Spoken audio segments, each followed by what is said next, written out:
अपनी लाइफ का कंट्रोल अपने हाथों में लेने की चाहत रखने वालों को मेरा सलाम। घर बैठे वेट लॉस करें, इस सीरीज में हमने 3 एपिसोड पूरे कर लिए हैं। सबसे पहले एपिसोड में आपको टास्क मिला था अपने डाइट हिस्ट्री के बारे में जानना, किस तरह से हम अपना डाइट हिस्ट्री, हम क्या खाते हैं, कब खाते हैं, क्यों खाते हैं, इसके बारे में जानना हमने सीखा था। दूसरे एपिसोड में हमने इमोशंस के बारे में जाना था और क्यों ये इम्पोर्टेंट था वेट लॉस के लिए, उसके बारे में डिस्कस किया था। तीसरे एपिसोड में हमने ये जाना कि फ्रूट का वेट लॉस से क्या कनेक्शन है, कैसे खाना चाहिए और कब खाना चाहिए। चौथे एपिसोड जो कि आज का है, इसका टॉपिक है फायर विदाउट एयर। दोस्तों, आज का जो टॉपिक है उसमें हम कुछ ऐसा डिस्कस करेंगे जिसका वेट लॉस से डायरेक्ट कनेक्शन है और इसके बारे में ना तो आपने पहले सुना होगा और ना आपने कभी सोचा होगा कि इस चीज़ का भी वेट लॉस से इतना बड़ा कनेक्शन हो सकता है।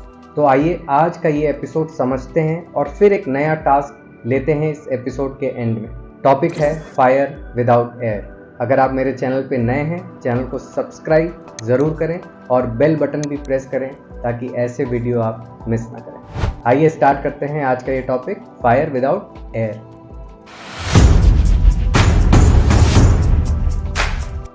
Welcome back. Fire without air, यहाँ पे फायर क्या रिप्रेजेंट करता है? फायर रिप्रेजेंट करता है हमारे पेट में लगने वाली आग को, जो खाना खाने के बाद लगती है। आपने सुना भी होगा, ताकि हमारा जो प्रोसेसिंग है, डाइजेशन का प्रोसेस है, वो प्रॉपरली हो पाए। और एयर रिप्रेजेंट करता है हमारे ब्रेथ को, जो हम सांस लेते हैं।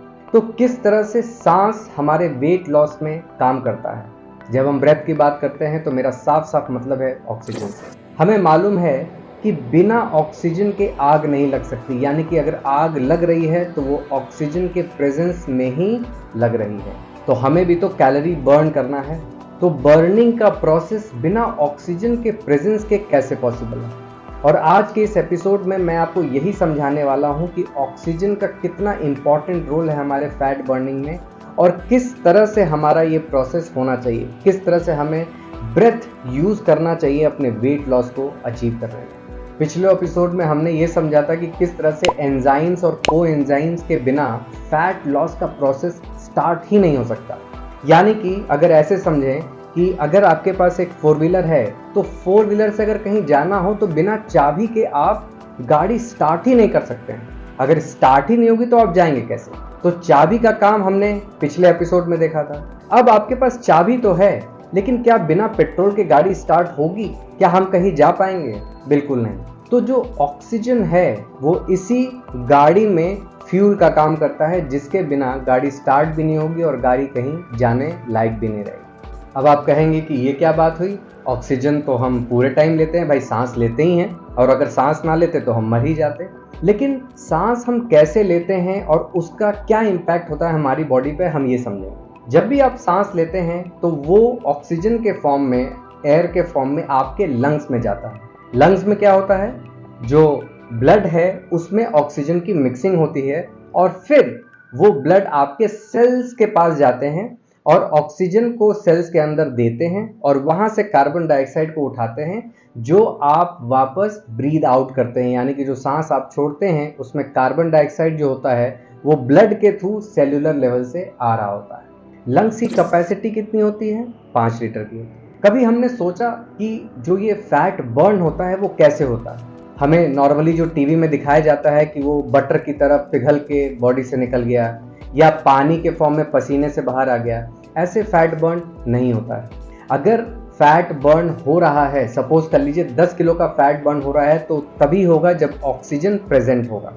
यानी कि 10 किलो का फैट के साथ जब ऑक्सीजन मिक्स होगा तब वो कन्वर्ट होगा 8.4 kgs ऑफ कार्बन डाइऑक्साइड में प्लस 1.6 kgs ऑफ वाटर में, जो कि यूरिनेशन के साथ बाहर निकलेगा, स्वेट के साथ नहीं।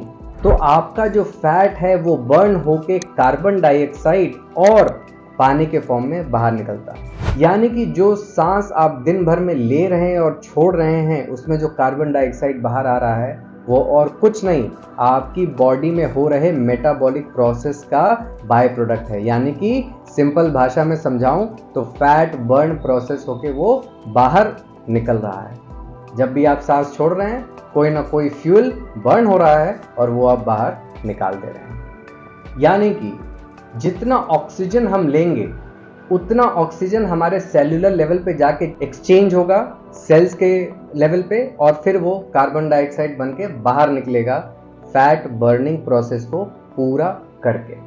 अब प्रॉब्लम क्या है? प्रॉब्लम ये है कि हमारे लंग्स की कैपेसिटी तो 5 लीटर की है, लेकिन हम यूज कितना करते हैं? यूज करते हैं हम सिर्फ 20%। तो इससे प्रॉब्लम क्या है? जरा इमेजिन करिए अपना फोन जो पूरे टाइम 20% चार्ज रहता है, तो क्या उसकी बैटरी की लाइफ बढ़ेगी या कम होगी? इवेंचुअली बैटरी लाइफ उसकी पुअर होती चली जाएगी। क्यों? क्योंकि आप उसको 20% पर ही यूज कर रहे हैं और लगातार यूज कर रहे हैं, इसलिए हम उससे पूरा चार्ज करते हैं। वैसे ही कुछ हमारा लंग्स की कैपेसिटी होती है।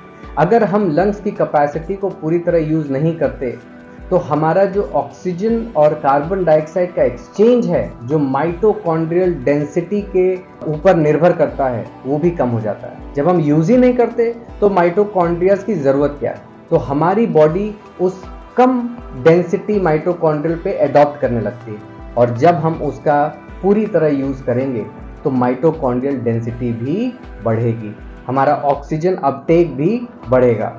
जब ऑक्सीजन अपटेक बढ़ेगा तो फैट बर्निंग प्रोसेस भी बेटर हो जाएगा।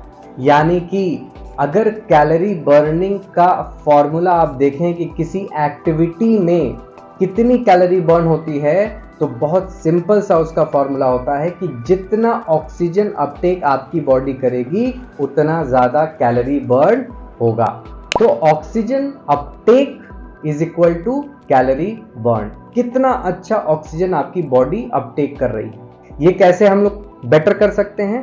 प्रॉपर ब्रीदिंग टेक्निक से।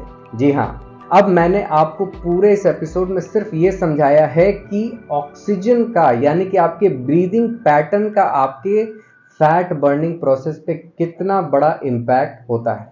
अब आप सोच के देखिए कि आप सांस कैसे लेते हैं। हम लोग बहुत ही शैलो ब्रीदिंग करते हैं, जैसे कि हम बहुत जल्दी में हो, हर समय जल्दी में हो, उस तरह से हम सांस लेते हैं। कभी हम बैठ के डीप ब्रीदिंग नहीं करते। इसीलिए आपने बहुत से योगा स्कूल्स या बहुत से फिटनेस इंस्ट्रक्टर को बोलते सुना होगा कि डीप ब्रीदिंग करनी चाहिए। तो दोस्तों, ब्रीदिंग बहुत इंपॉर्टेंट है आपके फैट बर्निंग के लिए। अब हम समझेंगे आज का टास्क कि किस तरह से ब्रीदिंग को यूज करना है अपने फैट लॉस प्रोसेस को बेटर करने के लिए।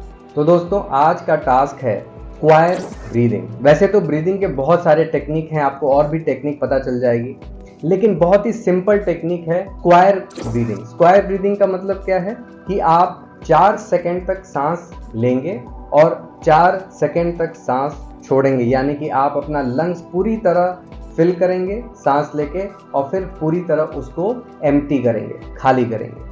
और ये प्रोसेस कितनी देर चलेगा? 2 मिनट चलेगा। एक बार में 2 मिनट तक आपको ये प्रोसेस करना है। और दिन भर में आपको कितनी बार करना है? तो अगर बहुत अच्छा एक आइडियल फ्रीक्वेंसी बताई जाए तो एवरी 2 आवर्स, बट मैं समझ सकता हूँ कि हम लोग बिजी रहते हैं, शायद एवरी 2 आवर्स ना हो पाए, तो आप एवरी 4 आवर्स भी कर सकते हैं। ठीक है, टू स्टार्ट विद आप एवरी 6 आवर्स भी कर सकते हैं। यानी कि आप दिन में 2 बार से शुरू कर सकते हैं और आप इसको दिन में 4 से 5 बार तक कर सकते हैं। ब्रीदिंग टेक्निक बेटर होने से ऑक्सीजन अपटेक बेटर होगा, बॉडी में ऑक्सीजन की मात्रा बेटर रहेगी, तो हमारा ब्लड भी अल्कलाइन रहेगा, हमारा ब्रेन भी फ्रेश रहेगा। जो लेजीनेस हम फील करते हैं उसमें भी आप देखेंगे कि बहुत बेटर हो रहा है, वो उसमें भी बहुत इंप्रूवमेंट आ रहा है। दोस्तों, ये लाइफ जैसी भी है हमारी खुद की बनाई हुई है, इसके लिए कोई और रिस्पॉन्सिबल नहीं है। अगर हमें कुछ इम्प्रूवमेंट लाना है तो एफर्ट लेना पड़ेगा, और एफर्ट कॉन्शियसली लेना पड़ेगा। आप अपने मोबाइल में अलार्म लगा सकते हैं हर 3 घंटे पर, हर 4 घंटे पर, हर 2 घंटे पर, और 2-2 मिनट के लिए आपको सिर्फ ये ब्रीदिंग टेक्निक प्रैक्टिस करनी है, बस। सो दोस्तों, मिलेंगे हम अगले एपिसोड में एक नए टॉपिक के साथ और एक नए टास्क के साथ। This is Kapil Kanodia, signing off.